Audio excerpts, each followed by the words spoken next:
Now, that's never noticed. I'm surprised you noticed it. But it's noticed. We He noticed also it. has I noticed it. he also has many notice. other phases in his character, you know. I mean, a killer or a thief or whatever. Charles Bronson, el icono más duro de Hollywood, es conocido por su aspecto frío y tranquilo y su disposición a enfrentarse a cualquier peligro en la pantalla, pero pocos saben que, tras esa aureola, cargó una vez con una profunda herida emocional que no pudo olvidar durante más de 3 décadas. La única persona a la que Bronson odiaba de verdad no era un rival en la película, ni un duro crítico, sino una broma aparentemente inofensiva en el plató de la docena sucia, que enfadó tanto al hombre más duro de Hollywood. Por fin se desvela esta impactante historia, y querrás verla hasta el final. Una infancia difícil conduce a una carrera en la pantalla.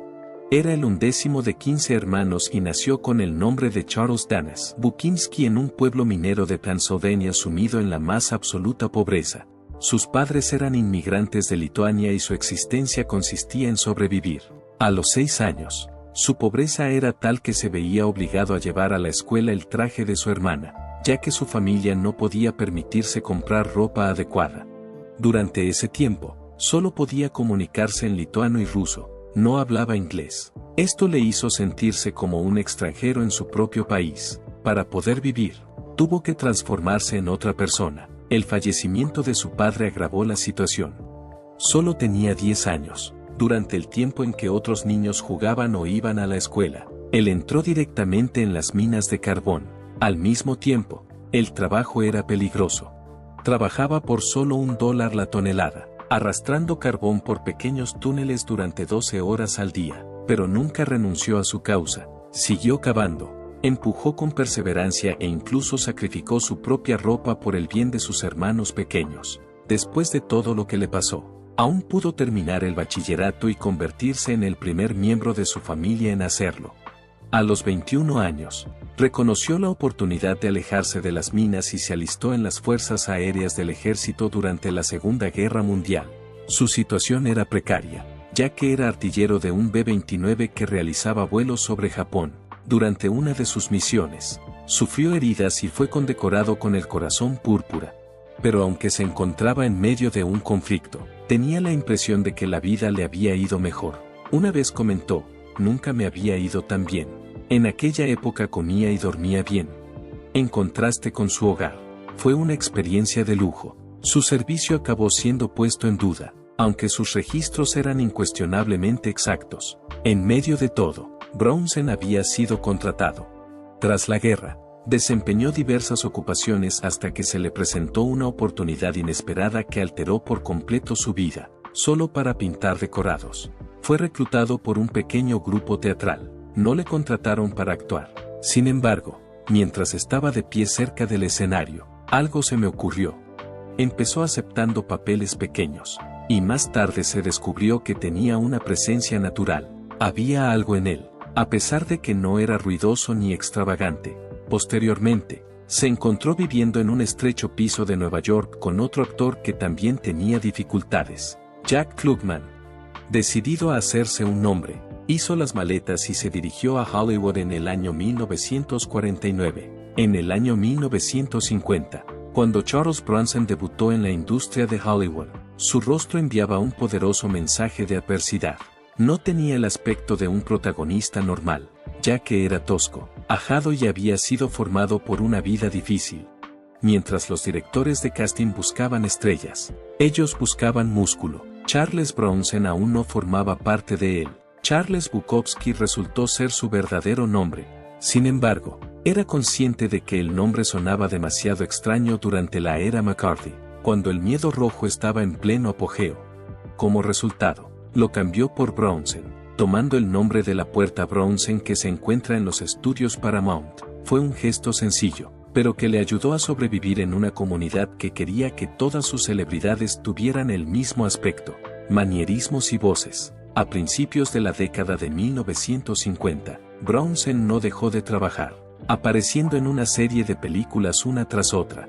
El tipo de personajes de los que te olvidas en cuanto salen de la pantalla. Él retrataba tropas sin nombre de fondo, y otros personajes por el estilo. Era imposible verle incluso cuando estaba cerca de las estrellas. El hecho de que estaba allí permanecía a pesar de que no sonreía ni hablaba mucho. Tenía una mirada que transmitía el mensaje de que, aunque ahora no me conozcas, lo harás en el futuro. Cuando Drumbeat salió a la venta en 1954, por fin había llegado el momento. Brownsen interpretó el papel del Capitán Jack, un guerrero moderno que luchaba. La película era un western producido por Alan Ladd. La historia se basaba en hechos reales, pero Brownsen era más que un simple actor. El hombre en el que se convirtió era él. No necesitaba un montón de palabras. El orgullo, la agonía y el fuego se mostraban en su semblante. Hubo un crítico que asumió que él ayudó a toda la película, y esto no fue solo un cumplido. En la última escena, que tuvo lugar en una celda de detención, reveló una faceta de sí mismo que Hollywood había descuidado durante demasiado tiempo.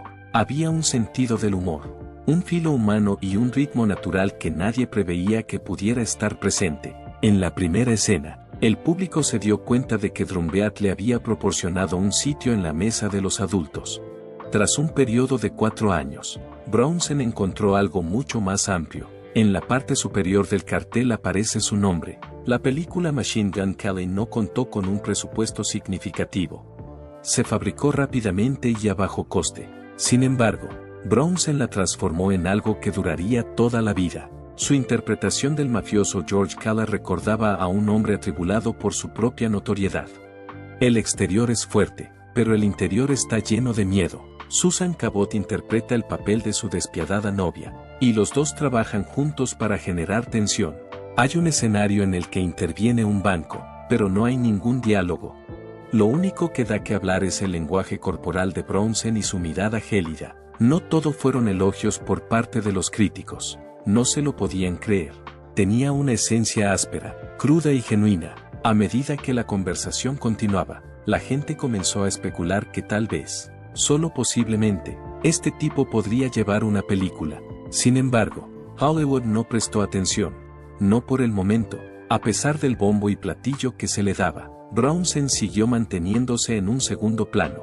Man with a Camera era el nombre del programa de televisión en el que aparecía, y a lo largo de los años siguió consiguiendo papeles secundarios en películas famosas como Los Siete Magníficos, La Gran Evasión y La Docena Sucia.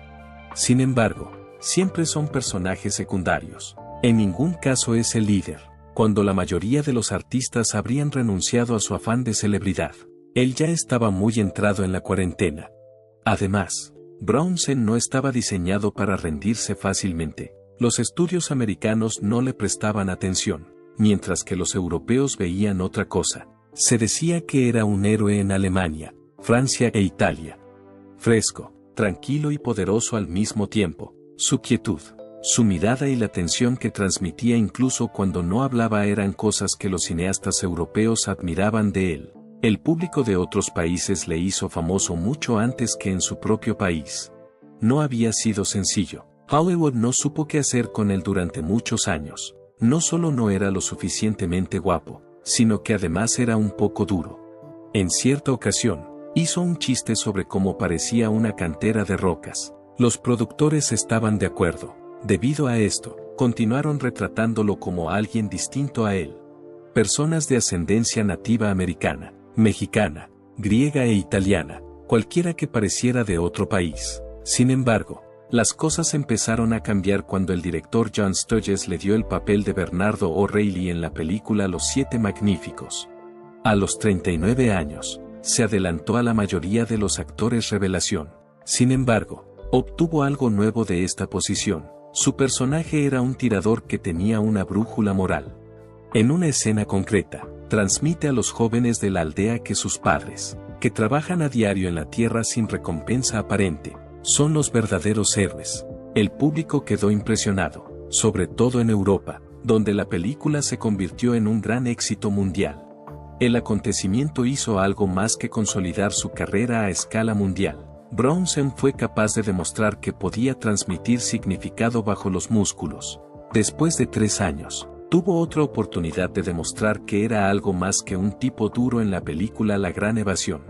Interpretó a Danny, un soldado que sufría claustrofobia y tenía que construir túneles para escapar de la cárcel. El terror que Brownsen tenía en los ojos no era fingido. Tras el fallecimiento de su padre, de joven había trabajado en minas de carbón. Su experiencia le había enseñado lo que era estar confinado bajo tierra. Lo que daba tanto peso al personaje era ese terror primario. Su elección fue deliberada por parte del director John Sturges, que quería demostrar que incluso el individuo más poderoso de la sala puede ser débil. Fue un resultado que nunca se olvidará, sobre todo en Europa, donde Brownsen ya se estaba consolidando como una figura venerada. Sin embargo, a medida que aumentaba su celebridad, todo en su vida personal empezó a cambiar. Durante la época en que Brownsen trabajaba en La Gran Evasión, desarrolla sentimientos románticos hacia Jill Ireland. ¿Cuál es exactamente el problema? Su amigo y coprotagonista, David McCallum, era su marido. Ella estaba casada con él. Brownsen no optó por ocultar sus emociones. En la época en que luchaba contra la disolución de su propio matrimonio y la pérdida de su madre, tomó una decisión que dejó atónitos a todos. Ello provocó una ruptura, pero también alteró el curso de su vida. Brownsen e Ireland se casaron en 1968 y permanecieron juntos durante más de 20 años, pero ella era algo más que su esposa. Trabajó con ella en casi una docena de películas diferentes como coprotagonista. Como pareja, fueron una de las parejas cinematográficas más conocidas de Hollywood, sobre todo durante los años 70, que fue la década en la que Brownsen fue realmente reconocido como un nombre familiar en Estados Unidos. Los problemas entre bastidores y el ascenso. Cuando le eligieron para rodar La Docena Sucia, que se rodó en Inglaterra en 1966, mantuvo el mismo estilo duro exterior. Se trataba de una película bélica con muchas estrellas, pero en el plató había más ego que espacio. Brownsen no se simplificó las cosas de ninguna manera. Era un recluso que con frecuencia daba la impresión de estar alejado. Su actitud melancólica le valió el apodo de Charlie Sunshine en el plató, aunque su reputación no se basaba únicamente en su actitud. Fue un rodaje difícil. El rodaje se retrasó varios meses. Su coprotagonista Lee Marden desapareció un día sin dejar rastro. En ese momento, apenas había estado sobrio para la escena posterior. A pesar de ser un completo desastre, la película consiguió convertirse en la de mayor éxito de 1967, superando a otros títulos destacados y recaudando millones de dólares. Aún así, no todos los recuerdos de esa colección fueron un triunfo. El tema de la estatura de Brownsen siempre ha sido delicado para él. Su estatura era de 1,75 m, y su inseguridad se manifestaba cuando se trataba de una reunión de personas. Brownsen se colocó entre los dos actores más altos del plató, Clint Walker y Donald Sutherland, que eran más altos que él. El director Robert Aldrich creyó que sería hilarante tener a Brownsen en esta posición. Mientras Brownsen echaba humo de rabia, Aldrich se limitaba a reírse. Fue un momento que tocó la fibra sensible de un hombre que había pasado años cultivando la imagen de persona dura. No era una broma tan simple. Esto dio justo en el clavo. Durante años, Charles Brownsen tuvo papeles secundarios de tipo duro, mientras otros actores más atractivos acaparaban la atención. Aunque apareció en películas como Los Siete Magníficos y La Docena Sucia, nadie en Hollywood le ascendió nunca al papel protagonista. Era demasiado duro mirarle a la cara y su presencia resultaba demasiado abrumadora. Mientras los estudios seguían eligiendo a los mismos héroes de aspecto pulcro, Brownsen esperó.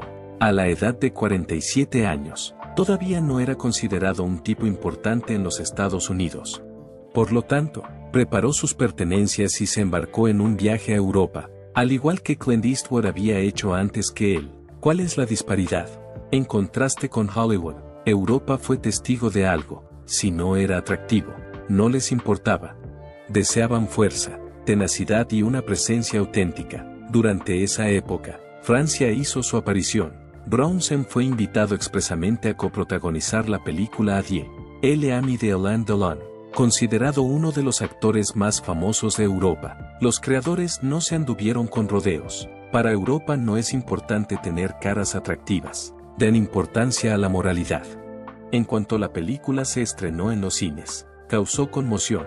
Los aficionados franceses quedaron completamente cautivados. La película no solo recaudó millones de dólares, sino que Brownsen también tuvo el tiempo en pantalla que se merecía. Intensa y cautivadora era la energía que existía entre él y Delon, además de la crítica. La taquilla también tomó nota. Después, el destino le brindó a Bronson una segunda oportunidad.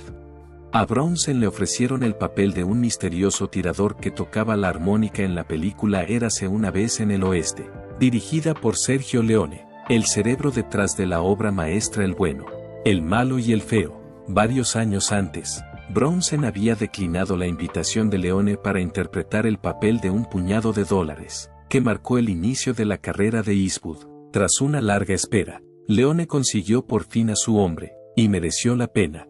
La película fue un gran éxito en toda Europa. En París se representó durante todo un año. Era imposible encontrar a Bronson en cualquier lugar de Italia, Alemania o Francia.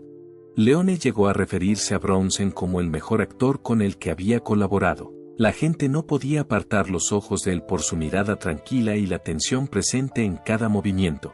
A continuación, Bronson pudo consolidar aún más su posición de leyenda con el estreno de Jinete bajo la lluvia, un sombrío thriller francés que fue galardonado con un Globo de Oro. Hubo más éxitos. Sudor frío, Ciudad violenta y Sol rojo se diseñaron teniendo en cuenta la austera forma de expresarse de Bronson. Los directores desarrollaron argumentos solo para él. No solo papeles, sino que eran papeles. Servían para mostrar todo lo que Hollywood había descuidado. Representaba el mismo tipo de personaje en todas y cada una de las películas, un hombre reservado, amenazador y moral.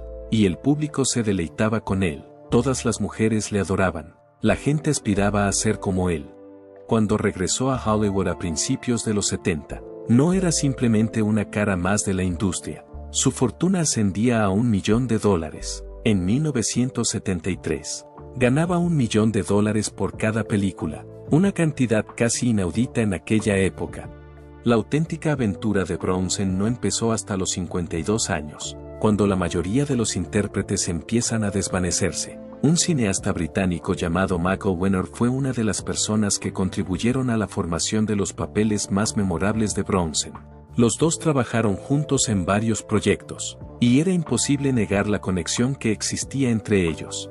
La combinación de la reserva de Bronson y la preferencia de Winner era una combinación maravillosa. Chateau's Land iba a ser su primera empresa juntos, y las cosas solo iban a ponerse más interesantes a partir de ahí. Cuando estaban haciendo Death Wish, no tenían intención de hacer la película tal y como es. El ganador no rehuyó el sombrío material, a pesar de que otro cineasta se había postulado para el papel. Aprovechó todo el potencial de la película. Bronson, que siempre había sido de los que callaban, se convirtió en la voz.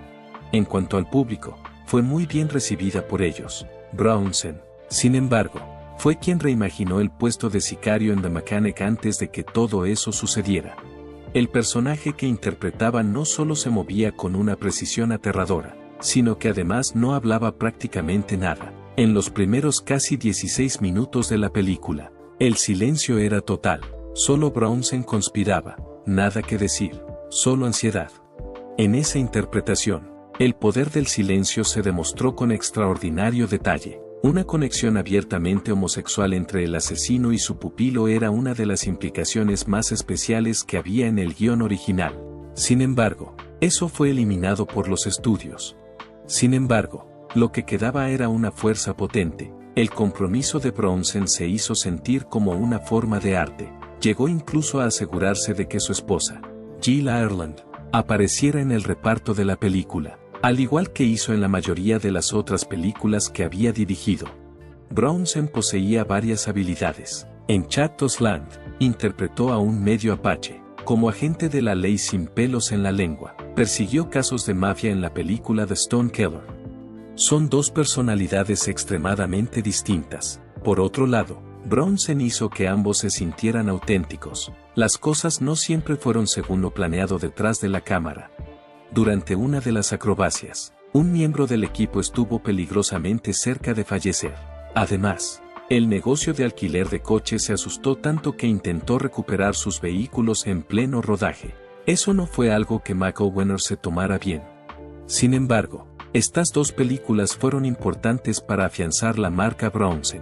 Es el vengador estoico, el implacable dispensador de justicia. Ambas responsabilidades fueron cruciales para sentar las bases de lo que vendría después. El personaje se volvía más despiadado con cada nueva película que se estrenaba. El individuo que empezó como un tipo destrozado evolucionó hasta convertirse en un soldado urbano que luchaba.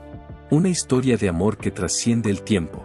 La historia de amor de Charles Bronson comienza en un lugar muy alejado de la ostentación de Hollywood. Fue en una escuela de interpretación de Filadelfia donde conoció a Harriet Chandler, una joven de familia adinerada. Por aquel entonces, él era un minero del carbón de 26 años y pobre. Solo llevaba 4 céntimos en el bolsillo cuando salieron juntos por primera vez. Sin embargo, Harriet se sintió atraída por él porque poseía una cualidad feroz e inflexible que cautivó su atención. Fue en 1949 cuando se casaron. A pesar de las objeciones del padre de ella ayudó económicamente a ambos durante varios años mientras Bronson perseguía su ambición y esperaba una oportunidad importante que parecía que nunca llegaría. El resultado fue que llegó. Fue a través de películas como Los Siete Magníficos y La Gran Evasión como se hizo famoso. Sin embargo, alcanzar el éxito tenía un coste: su matrimonio, que se había basado en el desinterés y las expectativas, empezó a desintegrarse.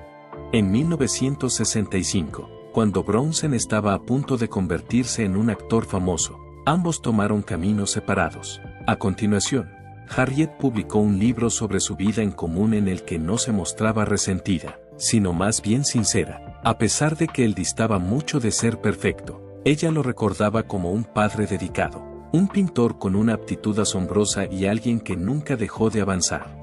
Más o menos al mismo tiempo, Bronson conoció a otra mujer de forma totalmente inesperada. «Voy a casarme con tu mujer», le dijo Bronson a Jill Ireland mientras ésta visitaba a su marido, David McCallum, en el rodaje de La Gran Evasión.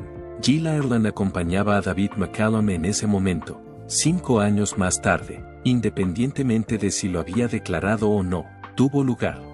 McCallum e Ireland se divorciaron en 1967. 2 años antes, Bronson había completado el último paso de su propio divorcio. En 1968, Bronson e Ireland se casaron. McCallum mantuvo su dignidad y posteriormente declaró que nunca albergó rencor hacia nadie. Evitaba el drama y la tensión.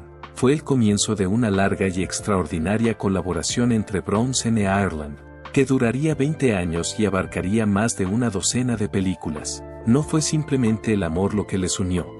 A partir de ese momento, sirvió como piedra angular en torno a la cual se construyó la carrera de Bronson. Bronson incluyó a Jill Ireland en casi todas las películas que dirigió entre 1970 y 1987, un total de 15, más que coprotagonistas, eran compañeros en todos los sentidos de la palabra.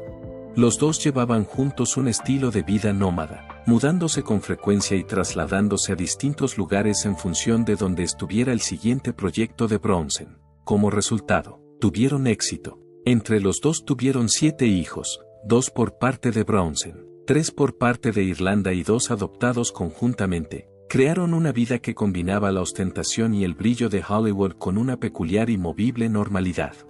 A pesar de que su residencia principal estaba situada en Ballard, también poseían una granja en Vermont y un refugio de montaña en Colorado. Mientras Bronson seguía concentrado en sus negocios, Jill se dedicaba a criar caballos. Trabajando juntos, fueron capaces de construir una vida muy distinta de las escenas de las películas.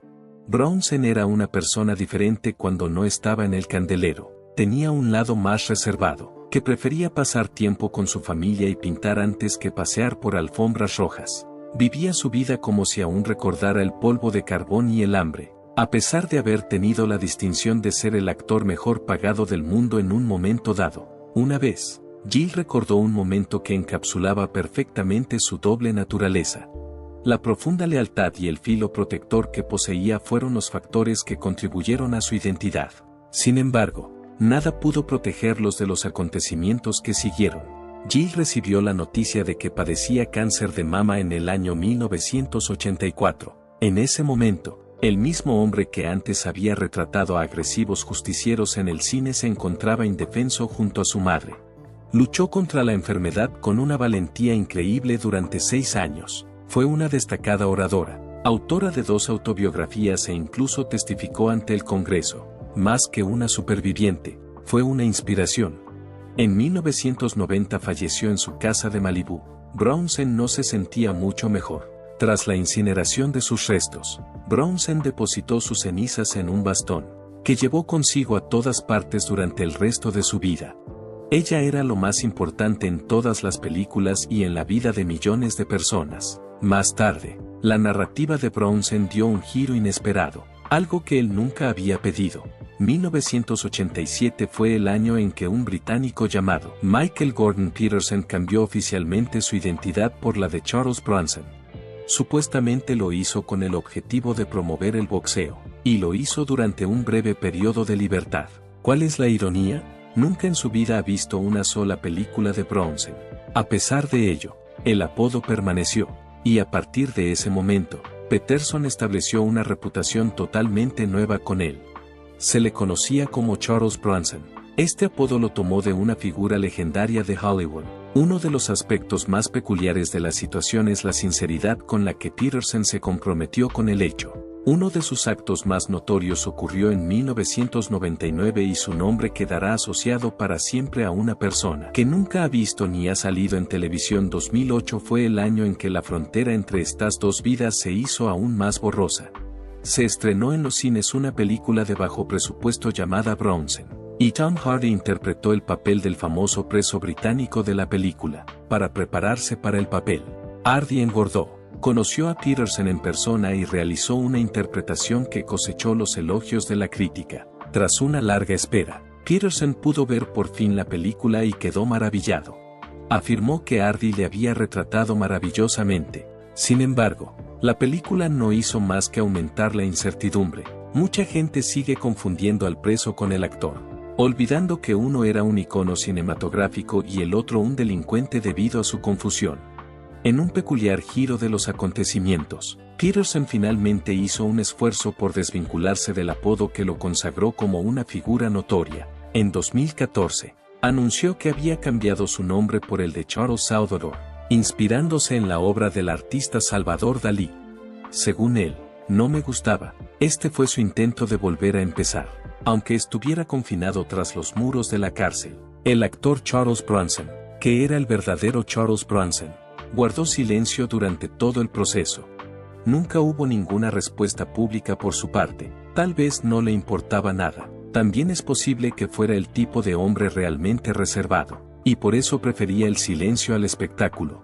El verdadero Charles Bronson ya había dejado su impronta, a través de una carrera de grandes películas, profunda lealtad y una historia de amor que se negaba a desvanecerse, tanto si el prisionero británico aparecía en los titulares como si no. Esto es algo que se puede decir con absoluta certeza. El reconocimiento. Charles Bronson ha recibido un merecido reconocimiento a lo largo de su carrera a través de una serie de premios emblemáticos, reflejo de su extraordinario atractivo para el público mundial, especialmente en su momento de mayor apogeo en la década de 1970. Uno de los hitos más importantes fue en 1972, cuando Bronson recibió el premio Henrietta en los Globos de Oro, en la categoría de favorito del cine mundial, masculino. No se trataba solo de un título simbólico, sino también de un testimonio de su atractivo transfronterizo, una hazaña poco común para un actor que Hollywood consideró en su día demasiado feroz, demasiado austero para convertirse en una estrella de primera fila. Curiosamente, el año en que Bronson ganó, su copremiado fue Sean Connery, otro icono de la masculinidad en el cine mundial. El evento tuvo lugar en un momento en el que Bronson disfrutaba de un gran éxito en Europa con películas como Adieu les amis, Once Upon a Time in the West or Rider on the Rhine. Fue un periodo en el que casi dominó la taquilla francesa e italiana. Le Figaro describió en una ocasión a Bronson como el rostro insustituible del cine de acción serio, y el premio Henrietta fue una confirmación del público mundial. Anteriormente, en 1961, cuando aún era un actor de televisión que solía interpretar papeles secundarios, Bronson causó una gran impresión con su papel en el episodio Memory and What de la serie General Electric Theater, una serie de televisión narrada por el propio Ronald Reagan. Por esta interpretación, recibió una nominación al Emmy en la categoría de Mejor Actor de Reparto en un solo programa, aunque no ganó. La nominación fue un testimonio de su versátil capacidad interpretativa en una época en la que nadie podía imaginar que en el futuro se convertiría en un icono mundial de la acción. Otro hito icónico en la carrera de Bronson fue el 8 de diciembre de 1980, cuando recibió oficialmente una estrella en el Paseo de la Fama de Hollywood, situado en el 6901 de Hollywood Boulevard. Ese día, muchos fans se reunieron para presenciar el momento en que el hombre tranquilo, de mirada penetrante, dejaba su huella en el mundo. Aunque solía evitar las cámaras y los medios de comunicación, Bronson estuvo presente para aceptar personalmente este honor, como reconocimiento no solo del público, sino también de la industria cinematográfica estadounidense. Además, en 1996, Bronson fue galardonado con el Golden Boot Award, un premio especializado para honrar a individuos que han hecho contribuciones significativas al género del oeste, el género que sentó las bases de su reputación desde Los Siete Magníficos hasta La Tierra de Chato. El premio se entrega en una ceremonia anual en Los Ángeles, en presencia de muchos grandes nombres de la industria cinematográfica del oeste. En su breve discurso, los organizadores subrayaron que no hay muchas personas que puedan convencer al público de la justicia a través del silencio como Charles Bronson. Se trata de un verdadero honor, reflejo de su estilo interpretativo único y coherente. Aunque la carrera de Bronson no ha estado asociada a una serie de prestigiosas estatuillas doradas, es uno de los pocos actores que ha logrado el reconocimiento generalizado del público, algo que muchos actores ganadores del Oscar aún no tienen.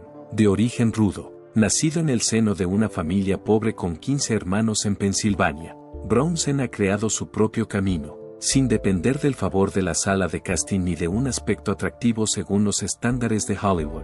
Los premios que ha recibido, pocos pero muy caros, demuestran que, a veces, la fama y el respeto duraderos no proceden de estatuillas doradas, sino de la perseverancia, la coherencia de carácter y la capacidad de crear una imagen insustituible en el corazón del público.